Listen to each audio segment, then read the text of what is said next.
Eu vou ler só o início para a gente entender, depois a gente vai discorrer o texto. 2 Reis, capítulo 4.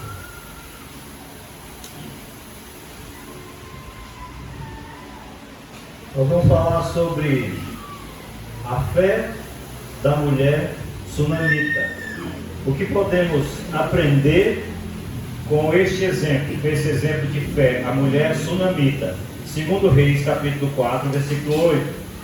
E diz assim: Sucedeu também um dia que, indo Eliseu a Sunem, havia ali uma mulher rica, a qual o reteve a comer pão. E sucedeu que, todas as vezes que passava, ali se dirigia a comer pão.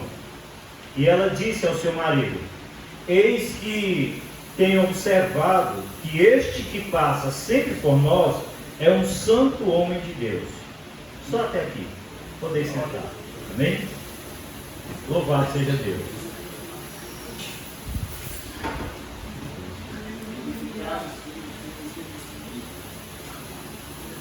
Irmãos, a Bíblia está cheia de bons exemplos para que a gente possa tirar a lição da nossa vida em busca de vivermos de uma forma a agradar a Deus e vivermos de uma forma a nos defender das mazelas deste mundo e buscar a santidade e viver diante de Deus como Deus se agrada. E o exemplo desta mulher sunamita é um deles. É interessante que, se nós observarmos aqui, a história dessa mulher sunamita, ela está no contexto da vida de Eliseu. Eliseu, observa que ele não fala aqui mais da viúva. Ele tinha acabado de viver uma experiência espiritual com Deus muito grande, aonde Eliseu aumentou o azeite de uma viúva. Então Eliseu estava saindo de um contexto aonde ele viveu na casa ali, ele precisou se alimentar da casa de uma mulher pobre e viúva. Agora Eliseu vai para Sunem e a situação é totalmente oposta a que ele viveu anteriormente. Eliseu agora chega em Sunem e se depara com a situação de uma outra mulher, só que não era viúva e nem pobre. A mulher era rica. Observa no versículo de número 8. E sucedeu também um dia que, indo Eliseu a Sunem, havia ali uma mulher rica, a qual o reteve a comer pão, né? E sucedeu que todas as vezes que ele passava ali, ele se dirigia a comer pão na casa daquela mulher. Interessante, né? Como um contraste ali com a outra situação. A outra mulher era pobre e não tinha nem sequer condições de preparar pão. E aí ele vai para um local fazer a vontade de Deus e se depara com uma pessoa, como a mulher sunamita.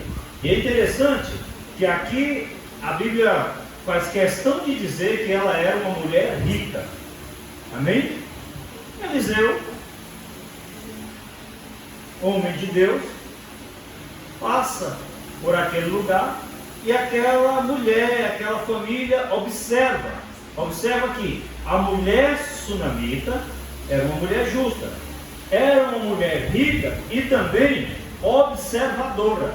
Olha o segundo ponto daquela mulher. Nós vamos falar mais da vida dessa mulher para que a gente possa observar uma coisa muito importante: ter as bênçãos de Deus e saber adorar a Deus com as bênçãos que Deus nos deu, com a riqueza. A mulher era uma mulher rica, não precisava sequer se importar com um profeta, com um homem, né?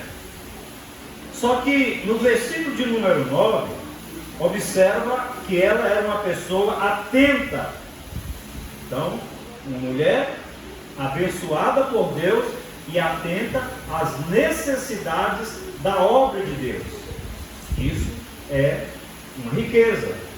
Eu retenho em minhas mãos, eu tenho em minhas mãos a bênção de Deus. Deixa eu colocar os meus olhos e o meu coração na obra de Deus, porque eu vou ser útil.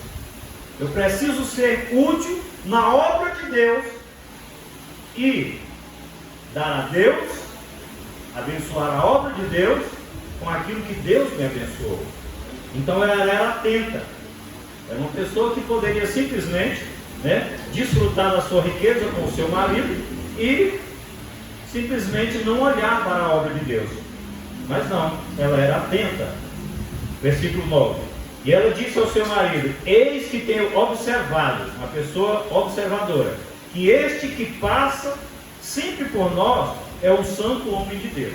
Primeiro aqui a gente vê a qualidade de observadora dela e a qualidade do profeta de Deus. Sem palavras, sem precisar alarde, sem precisar anunciar, ele convenceu aquela família, em especial a mulher sunamita, que ele era um santo homem de Deus. Vê que coisa maravilhosa. Já podemos observar que daí vem milagre.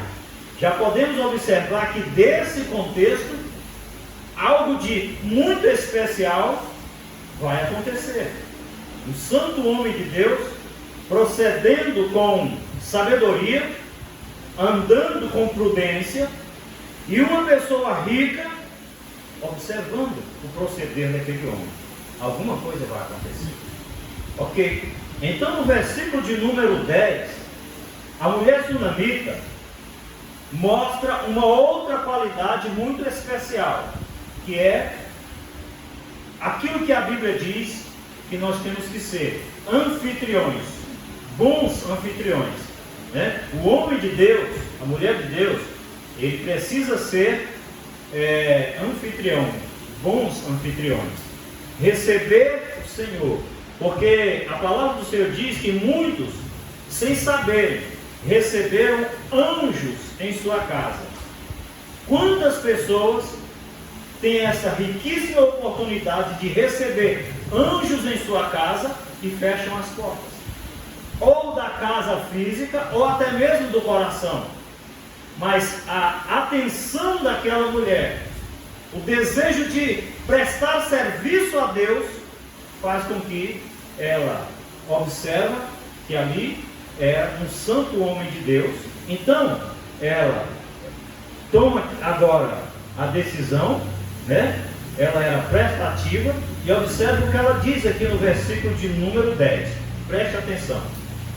Façamos-lhes, pois, primeiro ela observou que era nome de Deus, um pequeno quarto junto ao muro. Você vê que ele não pediu nada, o profeta simplesmente passava. Como ela quis agradar. Olha o coração da mulher sunamita. Voluntariamente, de livre e espontânea vontade, ela se inclinou para agradar a Deus.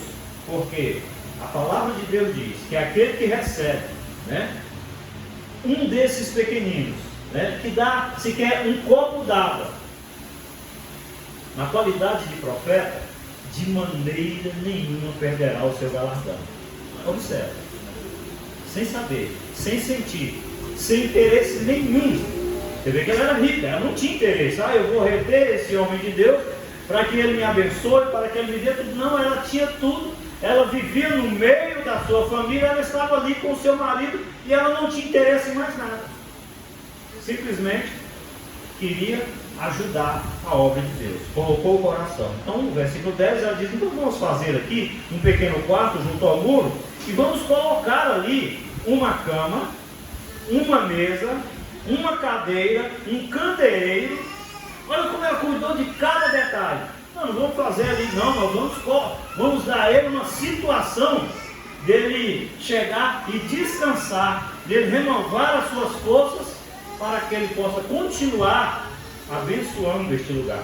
Porque naquela época, um profeta do nível de Eliseu em uma cidade, irmãos, essa cidade ela era tão protegida, tão cuidada, que até chover né? Você vê o antecessor de Eliseu, ele orava e abençoava e fazia chover. É claro que é Deus que confirmava a palavra de Elias, né? Assim também era na vida de Eliseu. Então aquele lugar, aquela cidade estava abençoada, estava protegida pela presença daquele profeta. Agora você imagina a casa dela, né? O quintal daquela mulher, com o profeta Eliseu, o homem de Deus ali, um santo homem de Deus. Então olha como aquela mulher foi prestativa, além de observadora, um bom coração, a vontade de adorar a Deus. Vamos fazer ali um quarto para ele, mas não simplesmente só um quarto. Vamos colocar ali uma cama, uma mesa, uma cadeira. Vamos colocar um candeeiro para ele ali, uma luz para que ele possa de noite meditar, orar, falar com Deus. Ela criou uma situação ali agradável ao homem de Deus. Olha, quando a pessoa quer servir a Deus, o que é servir a Deus?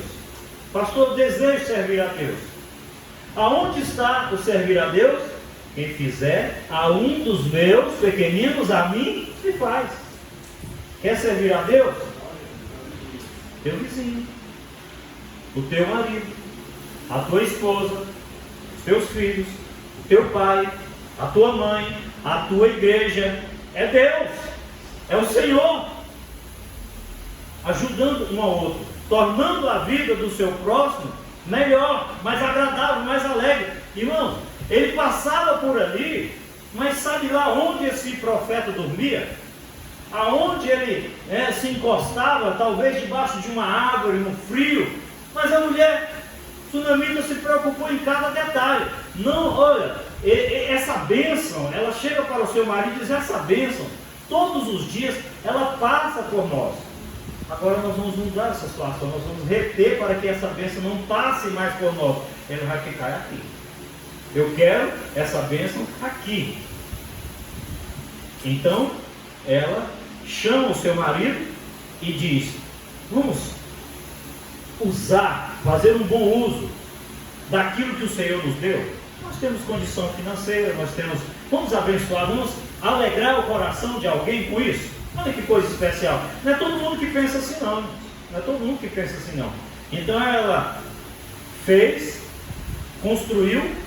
Já pensou você ver um missionário, um pastor fazendo a obra de Deus,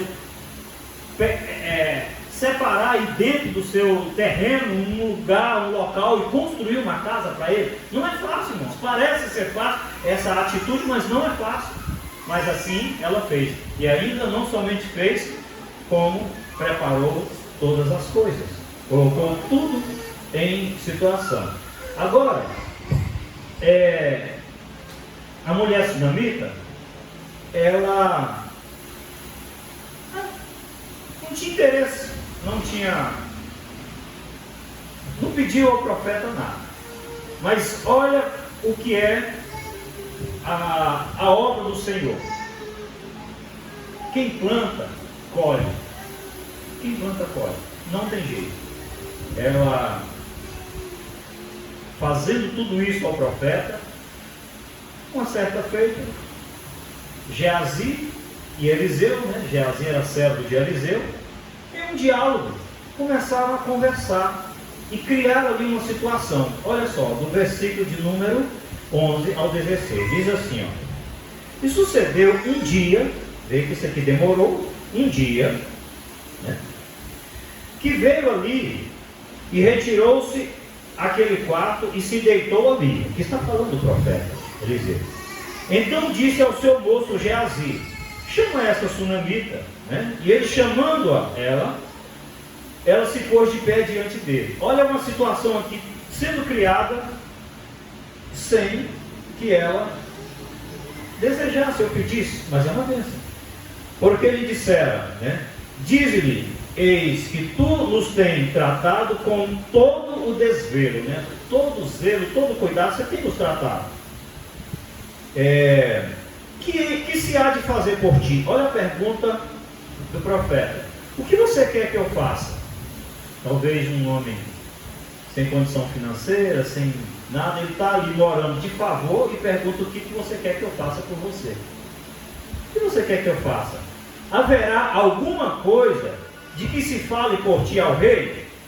Olha, ou ao chefe do exército, porque o rei, eles temiam, eles ouviam os profetas de uma forma a obedecê-los, porque tudo que ia suceder sobre guerra, prosperidade de um reino, peste, fome ou prosperidade, seja lá o que for, tudo era o profeta que anunciava.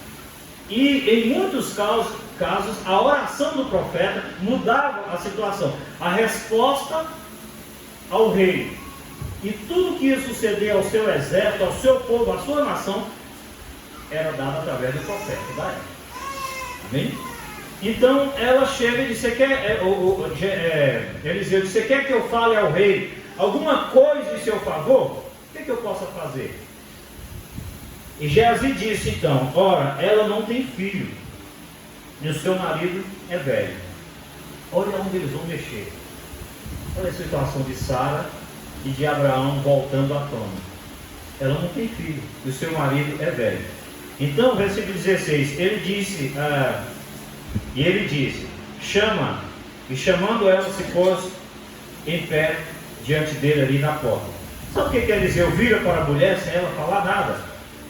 A este tempo determinado, segundo o tempo da vida, abraçarás a um filho. A mulher simplesmente vira para ele e diz: não, meu senhor, não mintas a tua serva, tá bom? Está tudo bem, não me engane, não minta a tua serva, porque o marido é um velhinho, né? A mulher também, pela a situação aqui, esposa de velho, né? Não pode ser uma jovem, né? Simplesmente pela situação, as condições, talvez, irmãos, aquela mulher, aqui a Bíblia não relata, mas possivelmente ela era estéril. Pastor, como você chega a essa conclusão? Casada, já era velha e não tinha filho. Em muitos casos a Bíblia narra, dizendo que a pessoa é estéril. Mas nesse caso aqui, talvez ela seria ou o seu próprio marido, né? Agora, Eliseu chega para a mulher e coloca no coração daquela mulher um sonho, um desejo, uma coisa que talvez ela já tinha sepultado. Talvez ela já tinha enterrado, morto já, aquele sonho, aquele projeto, aquele sonho de ter um filho, porque, irmãos, era sonho de toda mulher. Era a honra para toda mulher casada ter filho. Vocês lembram da briga de Raquel e Lia, né, para dar filhos a Jacó? Você lembra a luta de Ana, né, a dar filhos ali a seu marido, né? E não tinha, Penina dava um filho por ano e Ana não conseguia dar filho, e ela chorava amargamente. Vocês lembram de toda a angústia de Sara? Era exatamente isso. Mas essa mulher já tinha sofrido esse sofrimento. Às vezes isso acontece na nossa vida. Quantos sonhos, quantos projetos a gente já sepultou? Quantos desejos, quantos sonhos a gente disse: não deu, nem vou mais sonhar com isso, nem mais vou pedir a Deus, eu vou me conformar com essa situação, com não alcançar, não ter, não receber, porque não há mais em mim condições, nem saúde, nem física, nem psicológica, eu não tenho nem condição financeira, e eu creio que isso não é mais para mim. Era um sonho que ela já tinha vivido. Só que Deus é um Deus que ressuscita os sonhos, é um Deus que restitui, é um Deus que faz renascer dentro do nosso coração. Hoje, na simples palavra que Rafael leu ali, também ressuscita, levanta, Levanta-te de entre os mortos. Você está, às vezes, deitado num lugar que não é para você. Levanta-te de entre os mortos. Cristo te esclarecerá. Volta a sonhar. Porque o Senhor, quem dá a última palavra, não disse que você não vai receber, mas pelo contrário, deleite-te no Senhor e Ele considerará o que deseja o teu coração. Sabe quantos anos Jó viveu depois de estar apodrecendo, ferido, com suas casas queimadas, os seus filhos mortos, o seu gado, tudo destruído? 140 anos.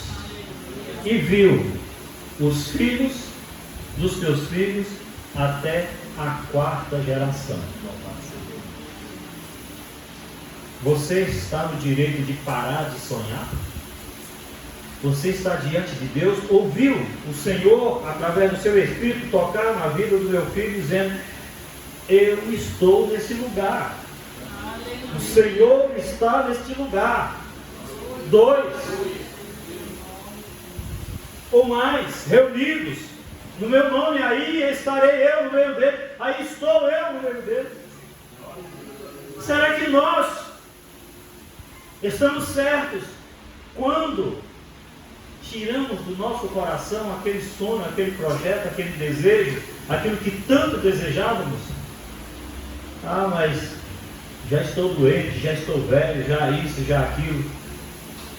Sara, Abraão, olha para Deus.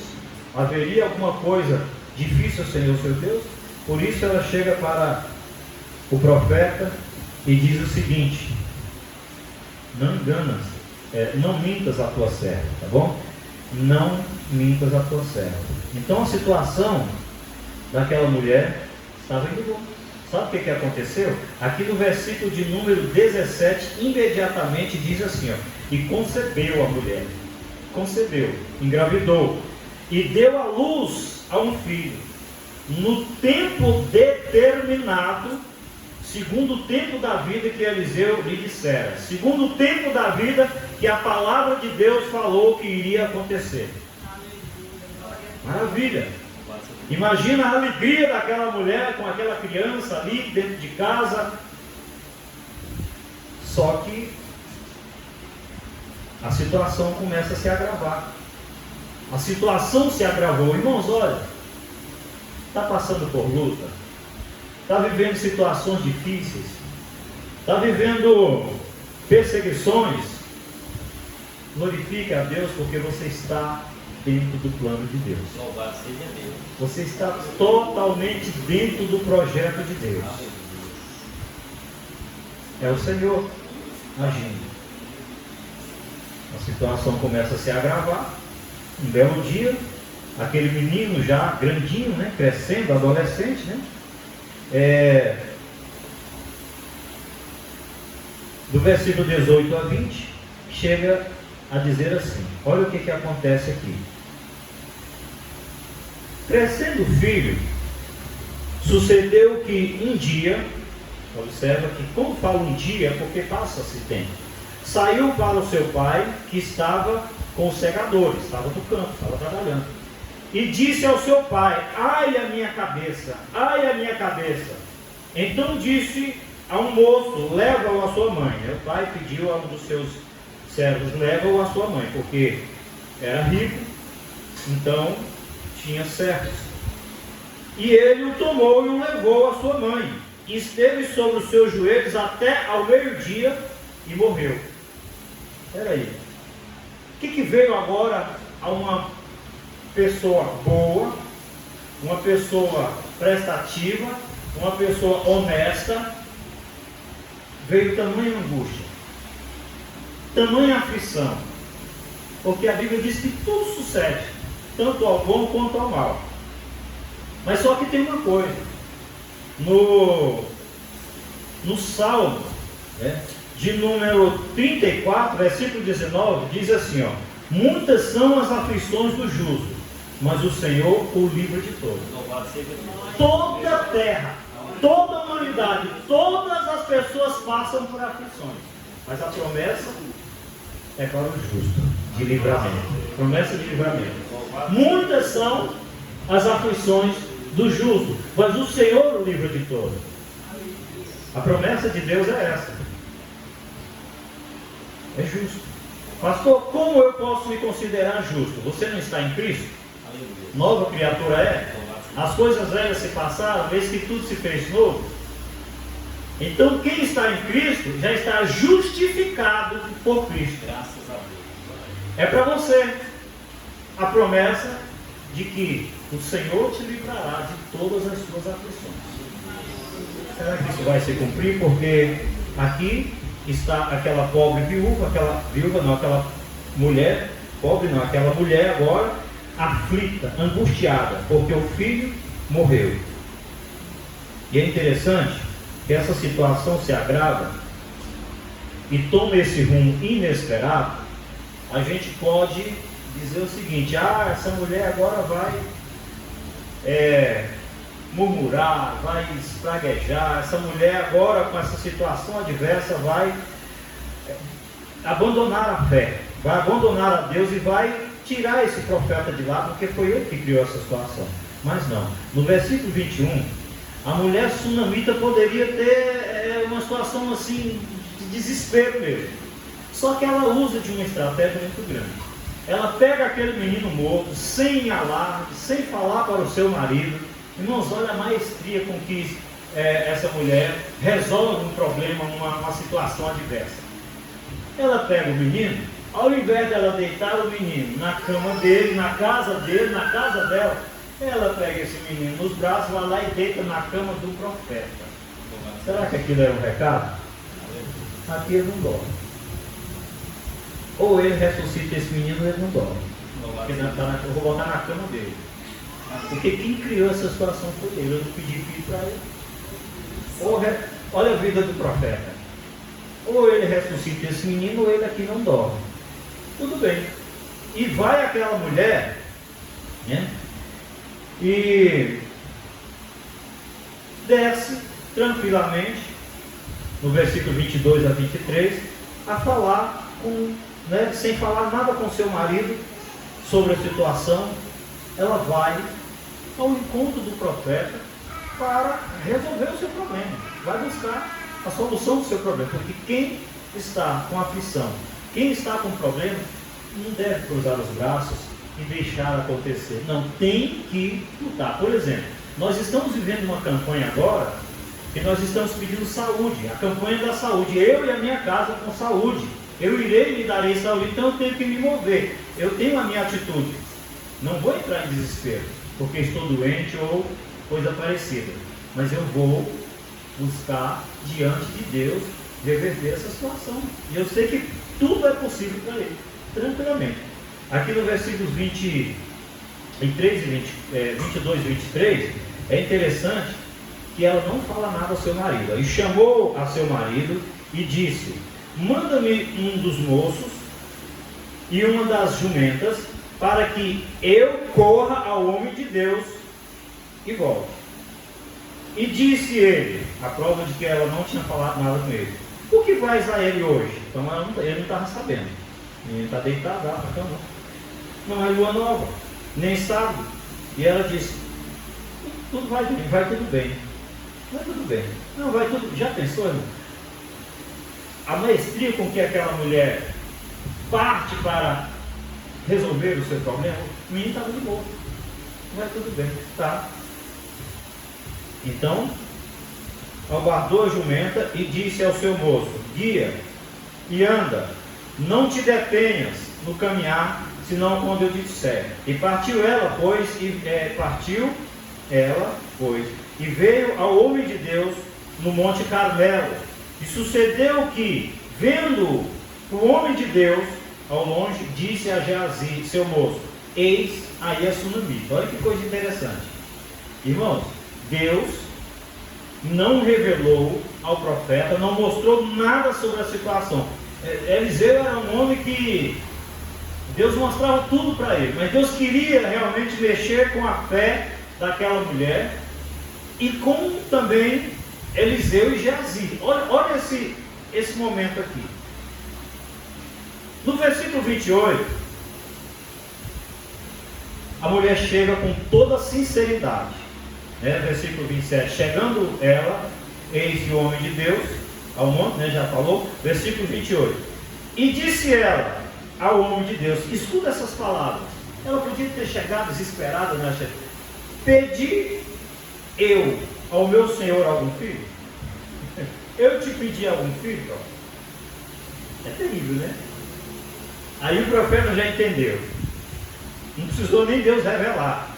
Porque uma mulher chegar, não disse eu, não me enganes. Olha aqui, e disse ela, eu pedi algum filho. Ela estava em toda a sua sinceridade. Não estava gritando, não estava chorando, mas ela agora chega com a tua retidão, a sua sinceridade, e derrama essa sinceridade diante do profeta. Eu te pedi algum filho? Estava lá, quieta, sossegado. Eu não disse que eu moro no meio dos meus, que está tudo bem, e não me enganasse. Coisa interessante, né? Aí Eliseu ouve aquilo ali, entende, né? Quando ela disse, eu pedi algum filho, não te disse eu, não me enganes.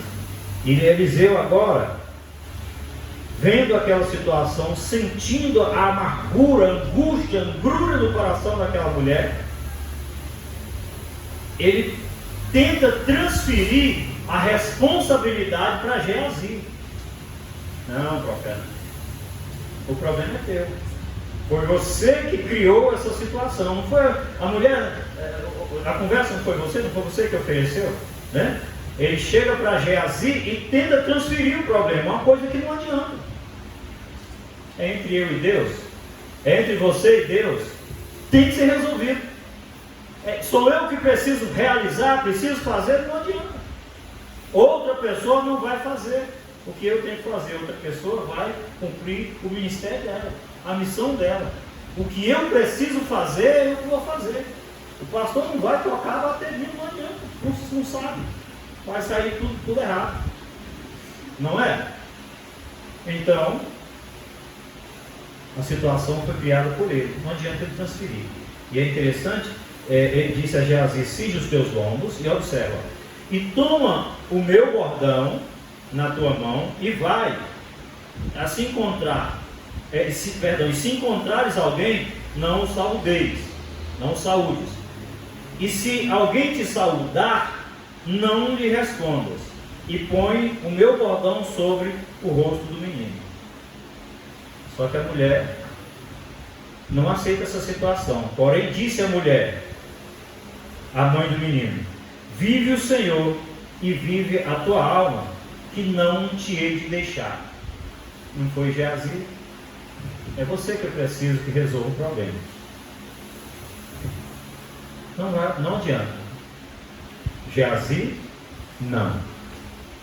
É você. Eu não vou te deixar. Não te deixarei. Aí o que acontece? Então ele se levantou e seguiu. E é interessante, se nós observarmos aqui, irmãos, no capítulo no versículo de número 31, Geazi realmente não era a pessoa capacitada para realizar a missão. Não adianta. A gente conhece a vida de Geazi, né? Como Geazi sempre agia? O que aconteceu quando Naamã foi curado da lepra? Eliseu dispensou ali os prêmios, o dinheiro, as riquezas, as coisas oferecidas por Naamã, e Geazi correu atrás, né, e disse que chegou uns jovens lá e precisa de umas roupas e tal, e o meu Senhor mandou agora para servir a eles aí, e pegou as vestes de Naamã, e aí Geazi ficou leproso. Geazi ficou leproso por causa disso. Outra vez estava Eliseu tranquilo, deitado, dormindo, e aí um exército cerca Samaria, cerca ali para destruir, e esse homem de madrugada, esse servo de Eliseu, Geazi, se desespera, ai meu Senhor, que vamos perecer, vamos morrer. Eliseu nem sequer se levanta, né? Simplesmente ora: ai meu Senhor, abra os olhos desse moço para que ele veja, porque ele estava vendo o exército, né, que viria contra ele, mas não viu o exército do Senhor em volta. Nós não vimos. Hoje foi dito aqui, a gente não viu. É pelos olhos da fé. Sabe quando o Espírito de Deus usa alguém e diz: o Senhor está aqui, bate aquele frio, aquele temor, aquele negócio assim: misericórdia, santo esse lugar, Senhor, perdoa os meus pecados, Senhor, eu quero te adorar, eu quero te glorificar, eu quero ser santo. Sabe isso? É crer exatamente desse jeito. Era assim, Geazi não cria, não via. E Eliseu simplesmente pediu para Deus abrir os olhos, e abriu, e ele viu carros, cavalos, cavaleiros de fogo em volta deles, o exército de Deus. A mesma coisa que está aqui nessa noite. O anjo do Senhor acampa ao redor do que temos nele. Louvado seja o nome de Jesus. Chega então a mulher e diz: eu não vou com Geazi. Geazi não vai resolver, quer ver? Geazi, versículo 31, passou adiante dele, pôs o bordão sobre o rosto do menino, porém não havia nele voz nem sentido. O menino estava morto. E aí voltou a encontrar-se com ele e lhe disse, trouxe o aviso dizendo, né, não despertou, o menino não viveu. Não adianta, não era ele, era o profeta de Deus que precisava. O que acontece ali? No versículo de número 32, como o processo do milagre se realizou? Como aconteceu? Foi de repente? Às vezes você está orando a Deus há tanto tempo. Um homem como Eliseu, irmãos, Eliseu, eu tenho por mim, é claro que a pessoa quando dorme no Senhor, cessou as suas obras aqui. Mas na Bíblia Sagrada, se a Igreja Católica, né, ouvisse isso, seria o único santo a clamar por milagre era Eliseu, Santo Eliseu, se fosse assim, né? Porque foi o único homem que ressuscitou alguém depois de morto. Foi Eliseu, sabia disso? A palavra do Senhor aqui diz que Eliseu foi jogado numa cova. E aí um dia trouxeram um morto e jogaram na cova. O homem, quando tocou nos ossos de Eliseu, ele ressuscitou. Já viu isso? Eliseu foi o único morto que ressuscitou um morto. Glória a Jesus. Agora um homem desse então é para chegar vivo e dizer: menino, filho da sua amiga, levanta e acabou. Não, mas o processo não é assim. Às vezes o processo é demorado, o processo é dolorido, requer atitude, requer fé, requer perseverança, e isso eu preciso, é a minha parte, eu tenho que fazer. Vai acontecer? Vai. Se não acontecer da primeira vez, vai da segunda. Se não for da segunda, vai da terceira. Se chegar a velhice como Sara, como essa mulher chegou, não adianta a gente achar que não vai acontecer. Deus vai ressuscitar os projetos, os sonhos, e vai acontecer. Aqui, olha como acontece no versículo de número 31. No versículo 31, diz assim, 32. E chegando Eliseu àquela casa, eis que o menino jazia morto sobre a sua cama. Então, na cama de Eliseu, né? Então entrou ele e fechou a porta sobre eles ambos e orou ao Senhor. Pronto, bastava isso. Ele orou a Deus, ele fez a sua campanha de oração. E subiu e deitou-se sobre o menino, e pondo a sua boca sobre a boca dele, e os seus olhos sobre os olhos dele, e as suas mãos sobre as mãos dele, se estendeu sobre ele, né? E a carne do menino se aqueceu. Mas aqui não diz que ele viveu ainda. Deus começou a fazer, porque Deus já falou. Eu já vi o milagre acontecendo, eu já estou sentindo, aquecendo a bênção de Deus. É nessa hora que eu preciso buscar força. É nessa hora que aquele que espera do Senhor, ele renova as suas forças. Ele busca a graça de Deus.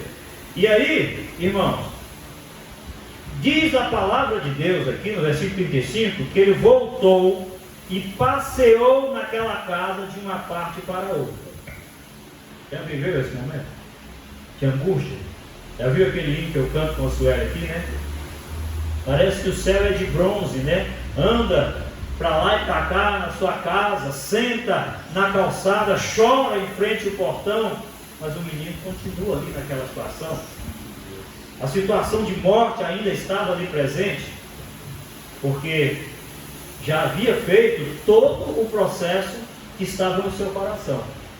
Deitado sobre o menino, aquecido o menino, e agora diz a palavra de Deus que esse homem de Deus anda de um lado para o outro dentro da casa. Por que Eliseu andava? O que passava no coração de Eliseu naquele momento? Essa mulher agora, ela acreditava que eu era um homem de Deus. E agora o menino está morto. Eu já fui lá, já orei. A palavra de Deus diz que Eliseu já tinha orado pelo menino e o menino estava morto ainda. Um profeta como Eliseu orou a Deus e ainda as coisas não aconteceram.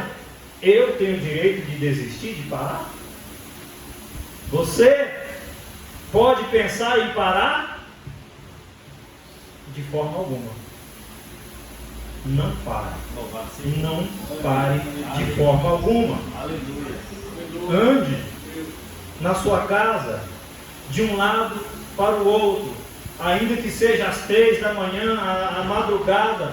O Senhor está contando os seus passos, o Senhor está colhendo as suas lágrimas, o Senhor já ouviu a oração. Aleluia. Mas é o momento do milagre que ainda não chegou, mas já está chegando na tua casa, na tua vida.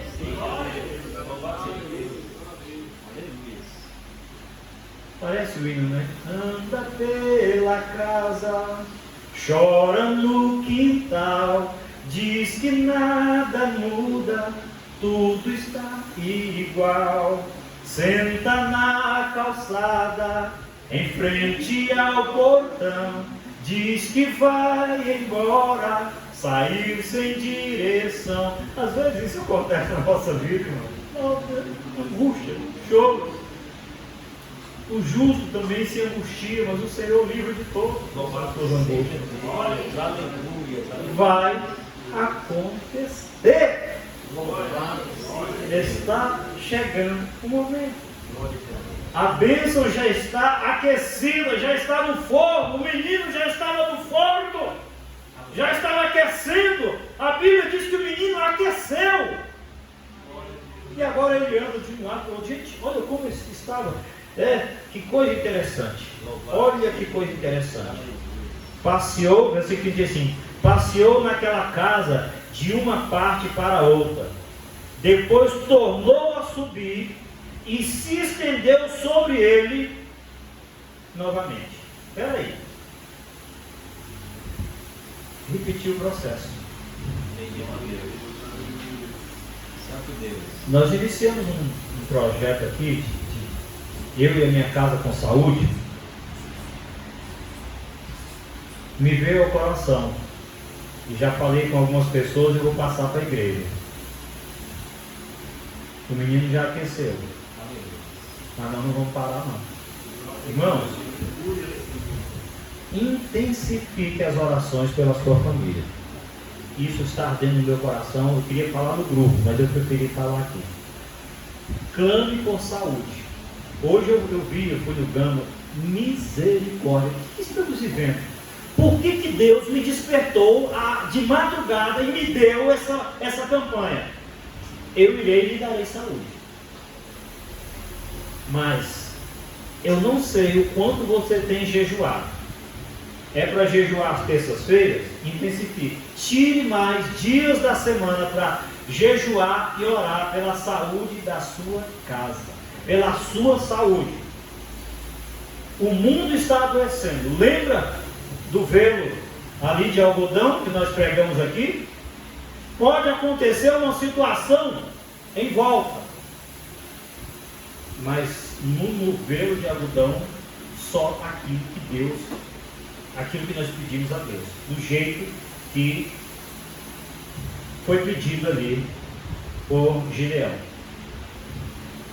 volta a fazer a campanha, insista, persevere. Olha o que aquele homem de Deus fez, rodeou pela casa, andou pela casa e nada aconteceu. Ele voltou, né, e se estendeu sobre o menino do mesmo jeito. Ele não já tinha feito isso? A palavra de Deus diz: até se o teu irmão te fizer caminhar 1 milha, vai com ele 2. Quanto mais na obra do Senhor para alcançar o milagre de Deus. De novo, faz de novo, faz de novo, vai acontecer. Faz de novo, faz o jejum de novo, jejua mais, ore mais, intensifique mais, acredite mais, congregue mais. Louvado seja Ao invés de recuar, de voltar atrás, avance, lute. Eu sei que está gemendo, está uma situação terrível. Olha para a vida daquela mulher. Não entre em desespero. Quando pergunta para aquela mulher: vai tudo bem contigo, mulher? Vai tudo bem com o seu marido? Ele perguntou, Eliseu perguntou para ela: vai tudo bem com o seu filho? Vai tudo bem. Ela só do dia, só está morto, mas está tudo bem. Ele está morto, mas está bem. Já viu o morto bem? Porque ele não estava sentindo dor, não estava nada, né? Só está morto. Vai tudo bem. Não murmure contra esse Deus. Ele é todo poderoso. Não blasfeme, não murmure, não duvide no teu coração do que Deus está falando contigo. O Deus que tem poder para ressuscitar aquele menino, Ele ressuscita os teus projetos, os teus sonhos, multiplica os teus anos de vida, te dá vigor para que você possa desfrutar das bênçãos do Senhor. Jó viveu 140 anos depois para desfrutar, e a Bíblia diz que Deus deu a ele em dobro tudo quanto dantes possuía. Deus está ressuscitando sonhos e projetos nessa noite. Louvado seja Deus. Uma coisa muito simples, mas Deus está ressuscitando. Mas o Senhor diz: vai, persevera. A palavra do Senhor diz que ele foi, subiu de novo ali ao quarto do menino, e o menino espirrou 7 vezes, e o menino abriu os olhos. E disse agora a Eliseu: então chamou Geazi. Então Geazi pelo menos servia para alguma coisa, nem para chamar a mulher. Não dá para, você não ressuscita o menino, vai chamar a mulher, chamar toda a mulher. Então chamou a Geazi e disse, versículo 36, chama a sunamita. E chamou-a, e veio ele e disse: toma o teu filho, toma a tua bênção. Seja devolvida a tua alegria. Seja devolvida a tua felicidade. O teu riso é te dado novamente. Estava morto, mas Deus deu vida. Toma o teu prazer, toma a tua alegria, tome, né, aquilo que Deus te deu. Ninguém te é teu. Não temos, tome. Louvado seja Deus. Aleluia. Volta, Rafael, lá para o Salmo 34, versículo 19, para a gente encerrar. Glorioso Jesus. Muitas são as aflições do justo. Mas dói, irmão. Aflição. Mas o Senhor o livra de todas. O Senhor está vendo a aflição do teu coração, todo o teu sofrimento, toda a tua lágrima, toda a tua angústia, tudo que você sofreu, todo o sentimento do coração daquela mulher. Mas ela é uma pessoa justa. A Bíblia diz que depois ela foi, no versículo 37, ela se prostrou aos pés do profeta ali, se inclinou a terra e tomou o seu filho e saiu glorificando a Deus. Louvado seja Deus. Agora eu imagino como foi o primeiro almoço, o primeiro jantar com aquele menino ali. Filho, onde você está? Onde você foi? O que aconteceu? Que história tinha aquele menino para contar para aquela mulher? Que coisa gloriosa, experiência divina. Talvez aquele menino trouxe algo divino, algo do céu. Aleluia. Tem algo do céu chegando para a sua vida. Você acredita nisso? Diz amém? Aleluia. Vamos nos colocar de pé e orar ao Senhor nosso Deus. Senhor Deus, Tu és o Deus que ressuscita sonhos, que ressuscita projetos. Não importa em que situação se encontra, ó Deus amado, o coração do Teu filho, da Tua filha, como tem se angustiado, o que tem acontecido. Mostra, Senhor, que aquilo que Tu fala, o Senhor vela para cumprir. Porque o Senhor é o Deus, o único Deus que vela para cumprir a Tua palavra. Firma em nosso coração, Senhor, as Tuas promessas. E que nenhum desses que aqui estão se desvie da Tua presença e nem desista dos seus projetos, dos seus sonhos. É o que eu te peço nessa noite. Em nome de Jesus. Amém.